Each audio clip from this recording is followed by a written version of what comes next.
Hello everyone. In this presentation, I'm going to provide a brief background to the project, including the aims and the main drivers for the Horizon Scan. The primary driver is actually the biodiversity crisis, and Joe mentioned that earlier in terms of the IPBES report that came out last year. That's the context. Biodiversity, or nature, is essential to our health and existence. It is responsible for the food we eat, the clean water we drink, and the air we breathe. The ongoing loss of biodiversity and deteriorating ecosystem services contribute directly and indirectly to worsening health, higher food security, increasing vulnerability, and less freedom for choice and action. A key objective of the cards is to raise understanding and communicate the value of nature to us all.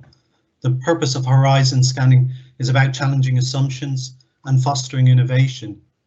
But crucially, it's also about exploring how we can develop thinking to solve some of the global issues around biodiversity and natural resources. The scan identified 5 key topic areas: habitat, biodiversity, agriculture and resources, pollution, and the climate emergency. So what I'd like to do is very quickly provide an overview of a selection of the cards that convey key themes within the Horizon Scan. And in the context of the cards, I'd also like to leave you with 4 key messages. The first topic area is habitat. And one card explicitly looks at restrictions to movement for species.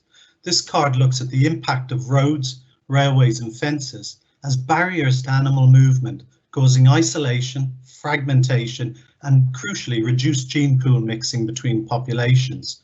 Consequently, animal communities become susceptible and less resilient to other pressures, such as hunting, diseases, and other environmental stressors. The flip side of the card looks at traditional interventions such as green bridges or ecoducts.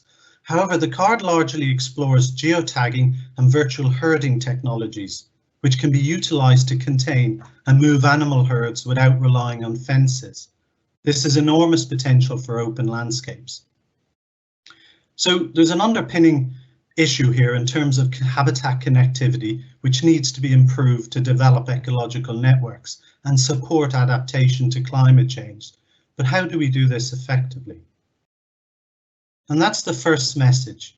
We need to plan for nature in the way we plan for infrastructure.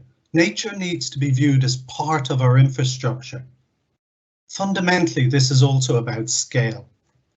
We don't plan infrastructure at a small scale. It doesn't work, and it hasn't worked for nature. We see this everywhere. It's not an effective use of funding, and crucially, this is important. It misses out on the absolute necessity to embed nature within our society and economy.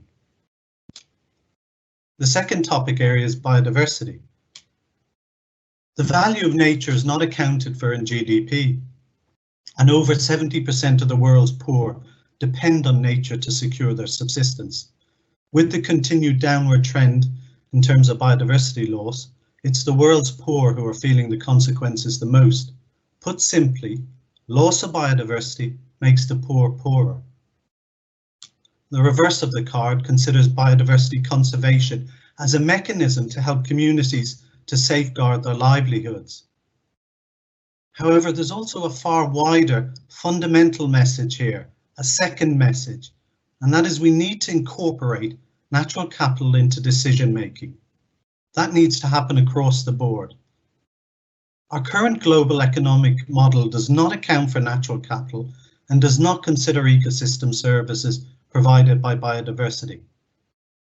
This is about understanding that we do operate in a closed system, that is planet Earth, and we are constrained by ecological limits or planetary boundaries. The next topic area is agriculture and natural resources. One card specifically deals with soil degradation. Now this is a massive issue of increasing significance.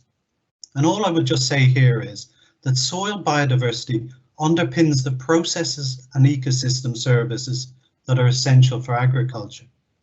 There are several pressures, but particularly the unsustainable use of land has been a key driver of soil degradation.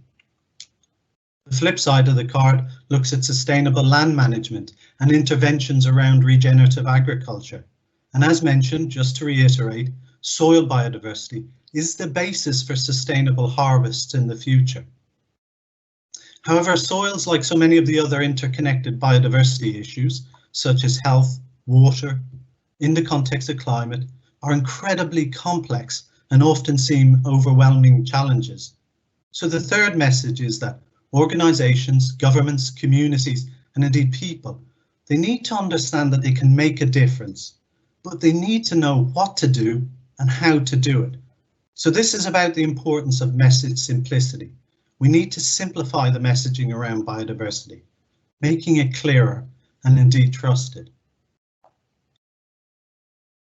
The fourth and final topic area I'm covering is the climate emergency.